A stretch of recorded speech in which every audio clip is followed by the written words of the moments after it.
grocer if he didn't have running water. So that baby had been that's for a while now.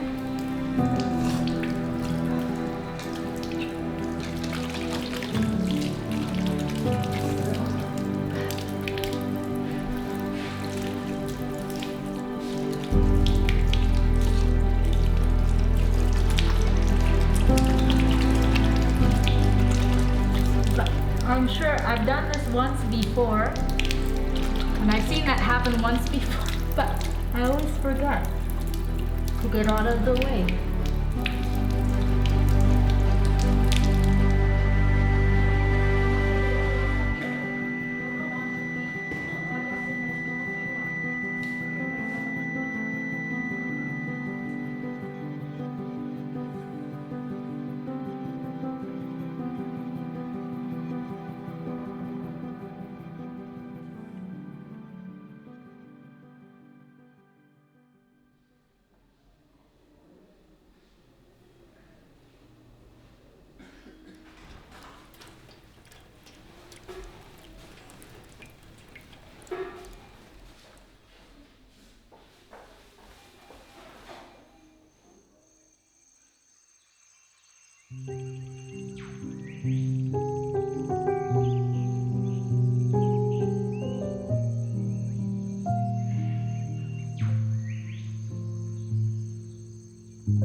Our firstborn Zeke was not even 1 when we first moved to Angola.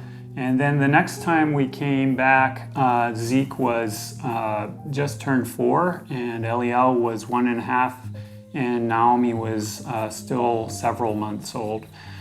So they've grown up here, and coming back here was coming back home when we returned. It's an extraordinary place that we are at, but I don't think our lives, that we're living an extraordinary life. I think we're just doing the work that God has prepared for us in advance to do. So, yeah. And so we are here to love people, but also we are here and we continue being here, not because I think out of our strength, but knowing that God is walking with us and that we are together.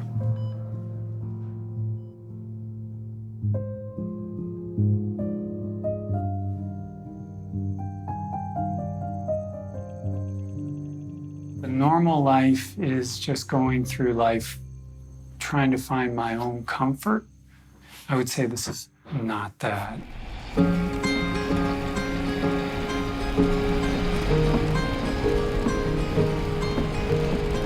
I'm just trying to find a life for myself and for my family where we can discover our purpose, and that there is something more than ourselves, more to than just self-fulfillment. And I think that in that way we are living the life that I would hope. We're going to Chichutu Clinic. We're about close to 90 kilometers from Kalukembe Hospital where we're going. I try and make it out there once a month. When Priscilla comes, also we try and do ultrasound outreaches and prenatal care visits. Just a hop, skip, and a jump from Kalukembe Hospital through a few muddy lakes.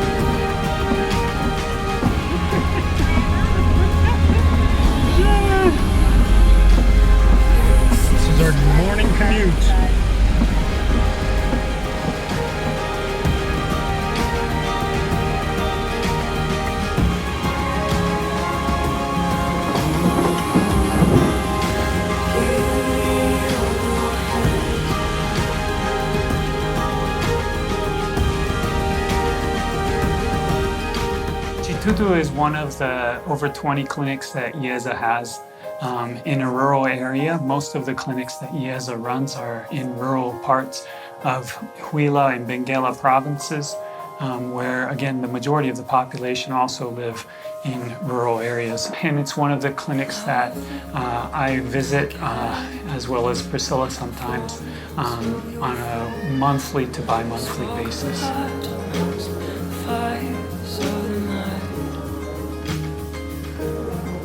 I think in the big picture way, what keeps me here is knowing that I really do feel like I have a purpose of being here and testifying to what God is doing in Kalukembe and how God is blessing this community.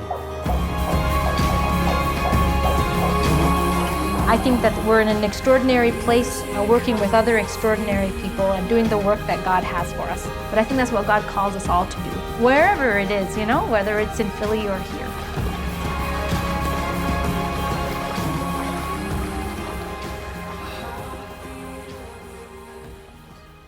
We're going to bring a kid, a small child.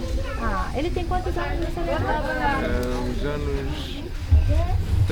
He's about 3 years old, and he came in not feeling well with fevers, and so then Daniel evaluated him, and Celestino was the lab technician who then did the analysis, and the malaria smear was positive, and his hemoglobin is 5.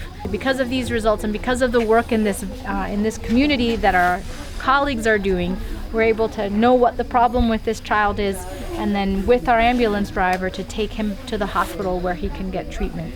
And I think the mom and some of the family members are in here. So he's been sick for 3 days. So it was really such a very providential that we were able to come now and that we can take the child with us. On Monday morning on maternity, we went to go round, and there was a lady who had come in, who on Saturday had started on labor, so 3 days of labor. And she had been at home, and the baby hadn't come out, and the baby had died in her. And finally, part of the baby had come out, but not the whole thing. Her uterus had torn open, and her belly was full of dead baby, blood, and all kinds of bacteria. She was very sick, and we said we need to take the baby out. Her blood pressure was very low. She needs blood, she needs antibiotics, she needs IV access. And then with anesthesia, I was able to easily take out the baby, the rest of the baby. But as the baby came out, all of the gangrene and the dead tissue and all of the gas that had been in her stomach exploded out as the baby came out. Then I was able to go into her abdominal cavity. I could basically, touch any internal organs because the uterus had almost been torn totally off. But we were able to remove the placenta. She didn't bleed much, but she was obviously septic. And a few minutes later, as we were planning to open up her abdomen to then assess her uterine rupture, the anesthetist noticed that she wasn't breathing. She didn't have a pulse. We tried to intubate. We tried to do some chest compressions, but it turned out she had a cardiac arrest. And by the time we tried to resuscitate her, she was cold and dead. She had 10 living children, all of which were left behind. And it's something that we see probably a couple times a month or more. We'll have maternal death for a variety of reasons.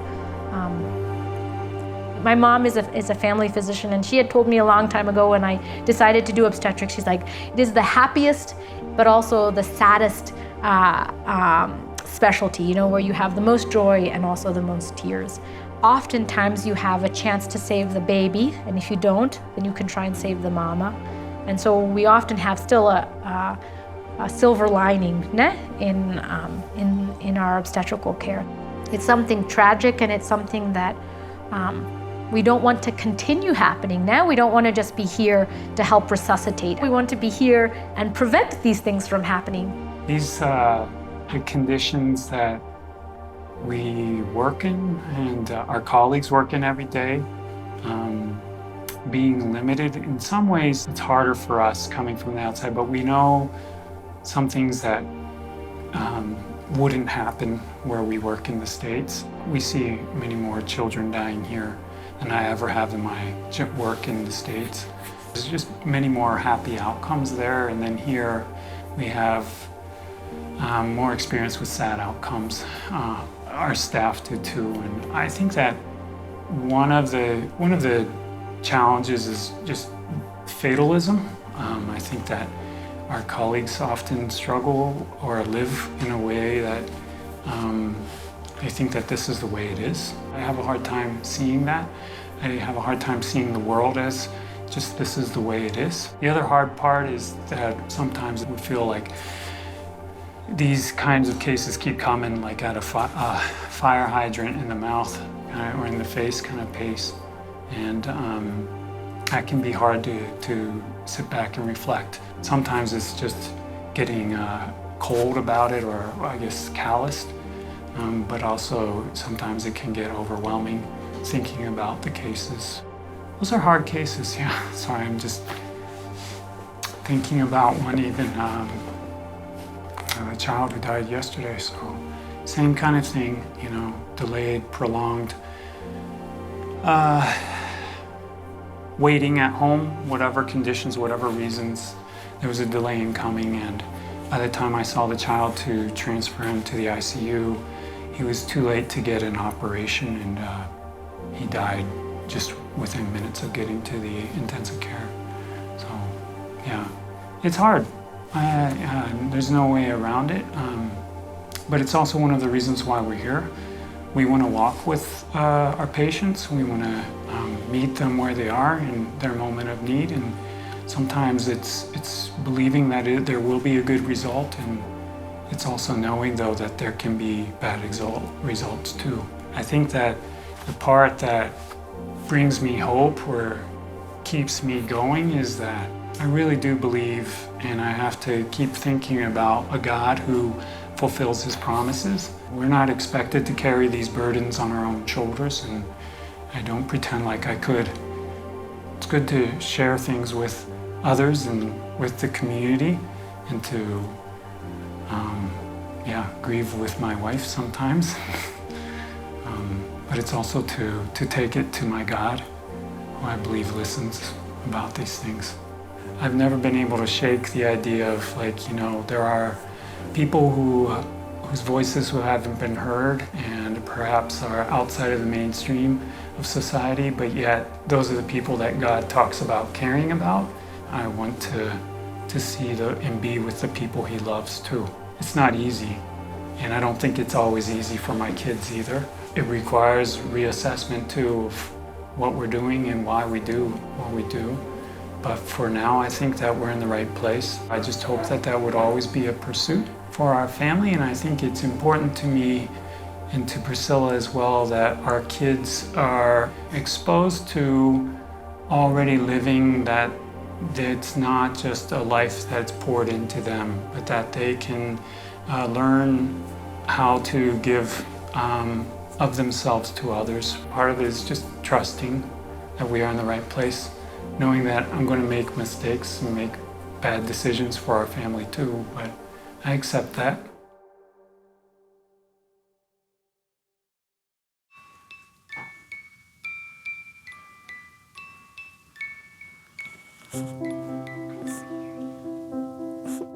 I'll tell you what, if you see a different company besides Toyota's, you're very lucky.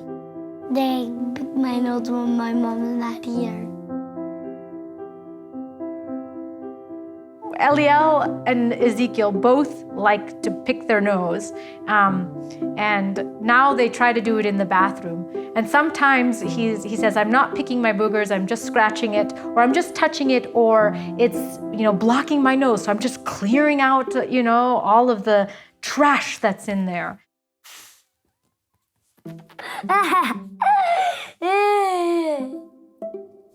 I like to pick my nose. I look for area that my mom can't find them. And if you look, you can see some boogers there. Look, around the wall. Look right here. Look right there. Some of them hurt. Some of them got blood out. And my mom saw them and slapped me and didn't do nothing. She just told me not to pick my nose anymore. She would slap my nose or pull my nose. But my mom is not here. Eliel is 6, and Eliel identifies with all curly-haired lactose-intolerant people. He's also a bit more of an artist for the family. He enjoys drawing and any kind of creation of his own. He calls them machines. They're rather interesting types of machines that he will make.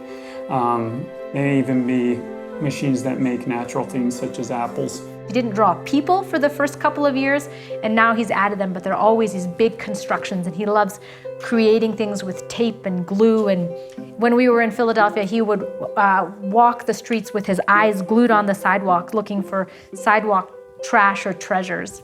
He has a very soft spot for Naomi.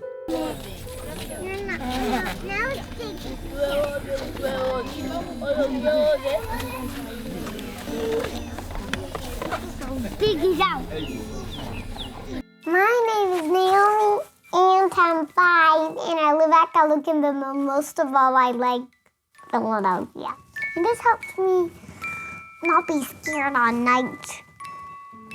It's like dragons, dinosaurs, a T-Rex. It makes them scare away because I don't like the song.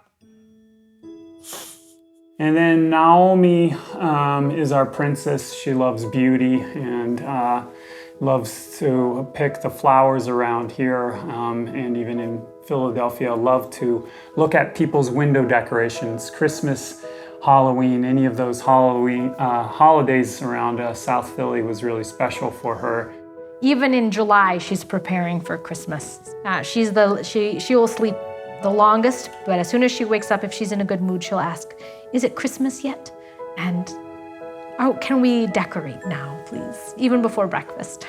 She will walk all of Kalukembe and search for flowers, and she will collect bunches of all the flowers. For her 5th birthday, instead of presents, people came with flower bouquets that they had picked from all around the area. And she was thrilled with that. She wants everyone to be kind to each other. She wants me to be kind to her and be a good mother, so she keeps reminding me about how to do that. My name is Zeke. I'm 8. I'm born in the States. I'm growing up in Angola. I don't know for how long, but God willing, I'm gonna live here the rest of my life. The thing that I love most about Kalukembe is guavas. I like to play soccer, and especially, I forgot to tell you this, playing in the rain. We have acacias. Acacias are nice. And I'll tell you what, I have been almost killed by a python. And then one of my friends called Shinky, he said, "Look it, a snake in Portuguese." And thankfully, we had a machete with us. There's also rats and also and puff adders around here. Chameleons, especially chameleons. Army ants. Zeke is the one with full of energy, wanting to rush out and go conquer things. So very excited to explore. As soon as he hears stirrings of his siblings, then he'll go into lion attack mode, and he will often try and scare them or attack them in the morning. He's very competitive. He loves games, and he cries when he loses. And he has a very tender heart for animals and for little kids too. I have had 46 pets in my lifetime. The rule of when an animal becoming a pet, it has to at least last 2 days. Mike the Biter was one of my favorite pets. I only kept him for 2 days just so I could count him as a pet. I called him Mike the Biter because he bit me right here, if you can see that bite. Goldie was a fish. My dad accidentally killed him because he forgot to filter the water when we were changing his water. Buster's my cat, and I wonder where he is. Weeps was an owl. I named him after an owl in a book, and he died of dehydration, but he died with a piece of meat in his mouth. I think he was just dehydrated and we needed to give him water. So he died like that. But man, oh man, how he was. But around the time that he died, he was just starting to become friends with Buster. Buster is I think Buster was my first pet, and he's still alive. I think that's enough. That's enough. Mm-hmm. Thank you very much for listening to my interview. I think as a family, we have a lot of routines, or we have like, the Monday book on Mondays, and on Wednesdays, it's Science Wednesday, which it's Science Wednesday today. And so we do a science experiment, and then we watch a science video. And then on Friday, it's supposed to be Fun Friday Feast, where the kids make the meal. It's not always worked out. Saturday morning dance-a-thon is an extremely important piece of our family life in Kalukembe, because without a Saturday morning dance-a-thon, somehow the week is incomplete. I don't remember where exactly this came from. I thought it was Daniel's idea or one of the kids' ideas. But it's where after breakfast, we turn on the music really loud, open all the windows, and dance to things like Tupac or Mariah Carey. This is what I would like to dance to. And then the kids will dance to things like Muppet Treasure Island, and Daniel will dance to, different musicians that I don't always know, but we'll break it down. It's our way of expressing the joy of movement, I suppose. Yeah. And it's just a time to physically let loose and just be joyful. And sometimes it's our time to practice breakdancing, which we all like to do, especially Zeke and Eliel.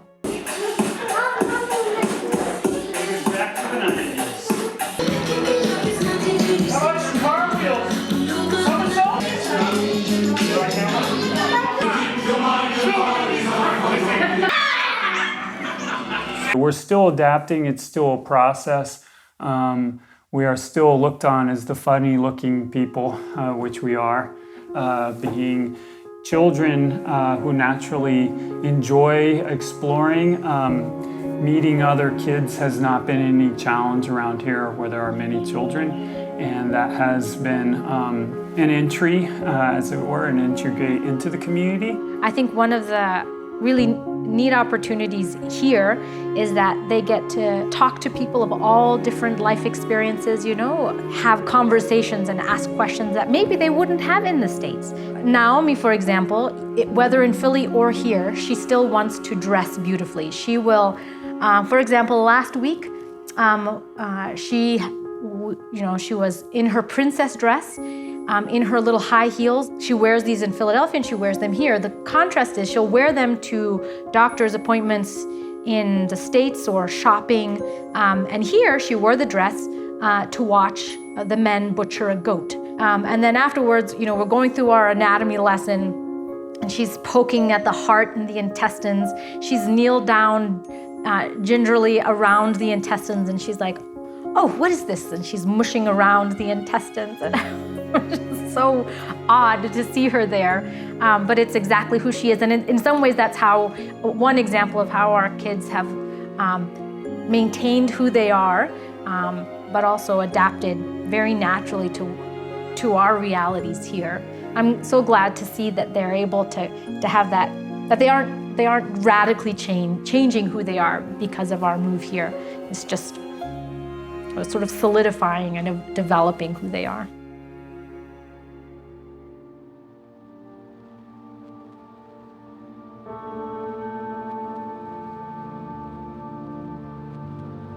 We often will see children brought in here to our hospital in the advanced stages of malaria, where they're comatose, they're not responding.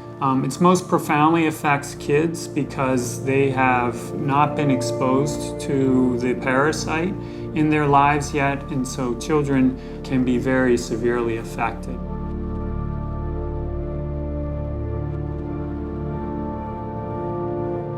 We had just moved to Angola, and we were at the hospital, and I saw a mom holding a little boy, and the little boy walked over to play with Ezekiel because Ezekiel was still a baby, and he was obviously a little bit agitated and was sort of bumping into things, and he was almost 2, so it was a little bit odd. And so I asked Daniel, who was walking by, asked him, well, what's wrong with this little boy?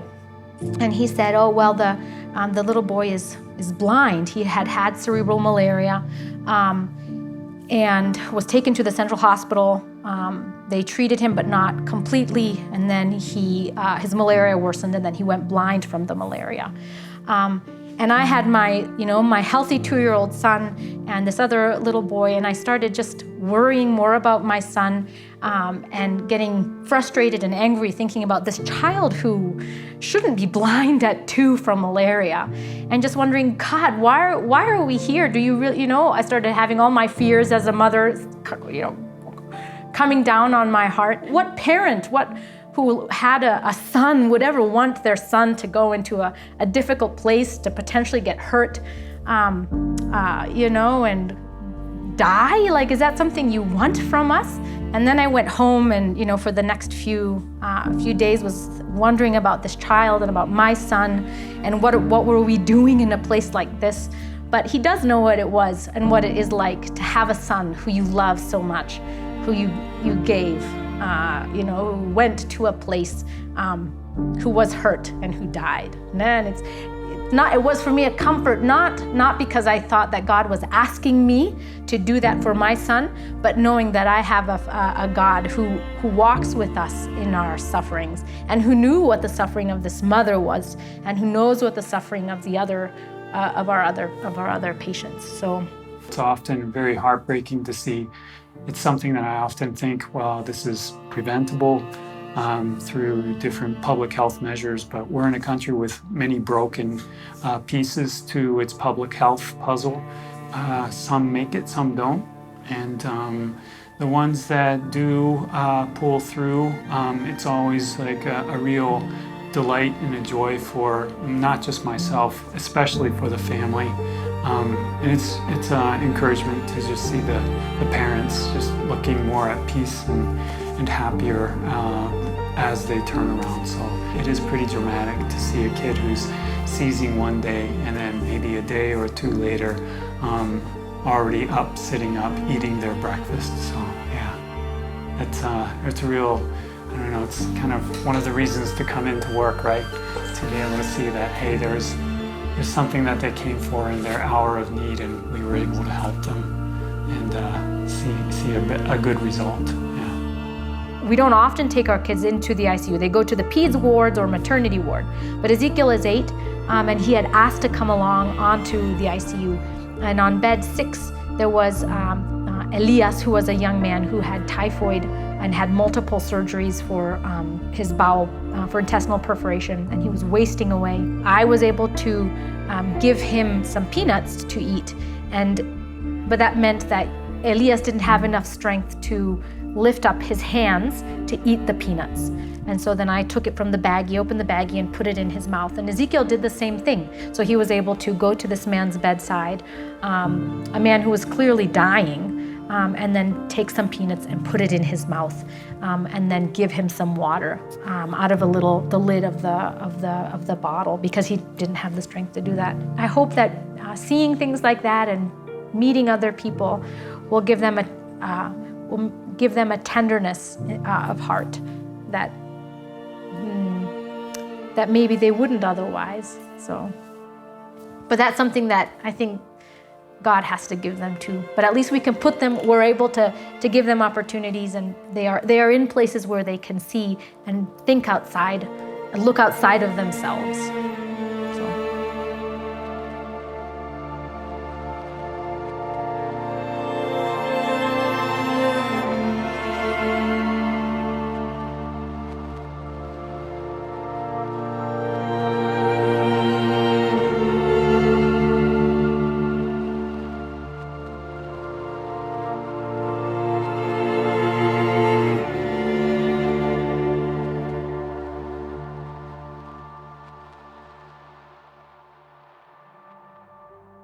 When we first came to Angola, someone was telling us about all of the people who had come and gone, now all of the missionaries, and how only the strong stay in Angola. And he was saying it as an encouragement, and we left the house thinking, yeah, yes, we feel really strong. And then slowly over the next few hours as we went home wondering, are we really strong enough to stay? Because we were having a really hard time. And then realizing, no, I mean, we really respect our friend and a fellow missionary, but we disagree with you. We're not here because we're strong enough. We're not here because we'll be able to do this task. We're just part of this bigger task, of this bigger work. And so in some ways, it's like God had prepared the work for us to do, and we were just people willing to come and do that work.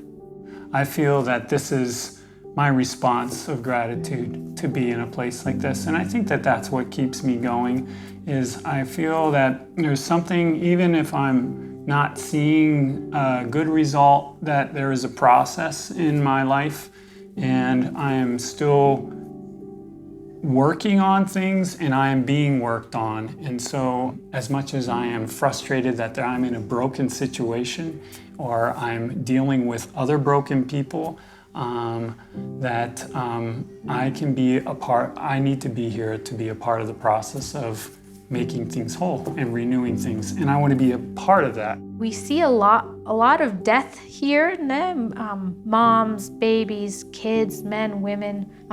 This is still in some ways like a battlefront. We are apprentices in some ways to our Angolan colleagues who've been here longer. A lot of my colleagues like Tia Julia have been doing this for a long time in even more difficult situations, out in the bush, here at the hospital with less resources.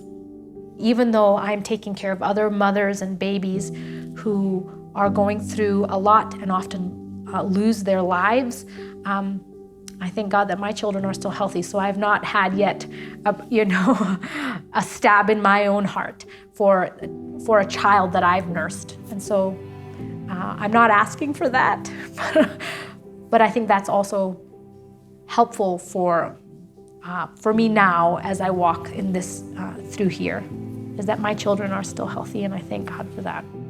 I've had many times where I've wanted to quit and say, there's somewhere else that would appreciate my services, or I am not being used to the full potential that I can be here, or I'm just too tired, I'm exhausted. So there's been many moments with that. But it gets back to, well, what are we doing here in this world? Are we just going to quit and move on to everything, or do we stick out things? And is there something that can be said for persevering and learning, whether it's here in Kalukembe or in Philadelphia, and just learning to be a human being? I believe in the bigger picture, even if I'm not having the eyes to always see it or to catch the nuances, that there is a God who knows these things. Will we ever complete our task here? I doubt it. I doubt we'll ever finish the work here, but the work isn't ours. And I think probably every other day still we think about calling it quits, or thinking, we can't keep on going like this. But I think that we love being able to work with our colleagues and our brothers and sisters here. There is so much work. There's so much work. And work is good. Work is good. I'm so glad that I get to work, that I have a body that's still healthy enough to work, and a mind that's able to let me work. It was so much fun being on the women's ward on Monday, seeing all of these women celebrating their successful surgeries. I think one of the biggest blessings is just that we can be, as a family, living in a community, and getting to know our neighbors and being neighbors to our community has been a huge blessing for us. Being in a place where we are outsiders and seeking to be a part or of that community, I think it's a process, and I think that it's been a blessing, just that process. So as difficult as it has been at times, it's also a blessing that comes with a lot of joy for us. So besides having great views and, you know, cheap rent and exactly. And puppies and, you know, getting to eat our own chicken that we get to pet and coo over for a while. Those are things we can't do in Philly, so. We have a close family life. We have work that we are able to do. We have our, food on the table. Jesus is giving us an opportunity to love others the way He has loved us. And He calls us to love others in so many different places. And for us, it's here in Kalukembe. It's a very intense place. Much more so, I'm much more aware of my failings here than, say, my life in Philadelphia, where I feel that sometimes it's just so many comforts and easy things for me that I get, I wouldn't say apathetic, but I just get forgetful.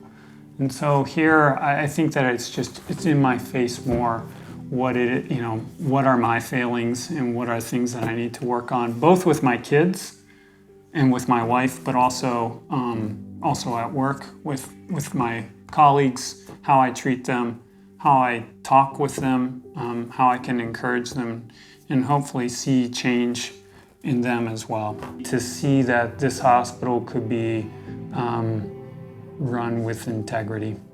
So that people are not trying to skim and take for what would be for themselves, but that they would be doing it for the betterment of the community. So if I were to see that, yeah, I think I could move on.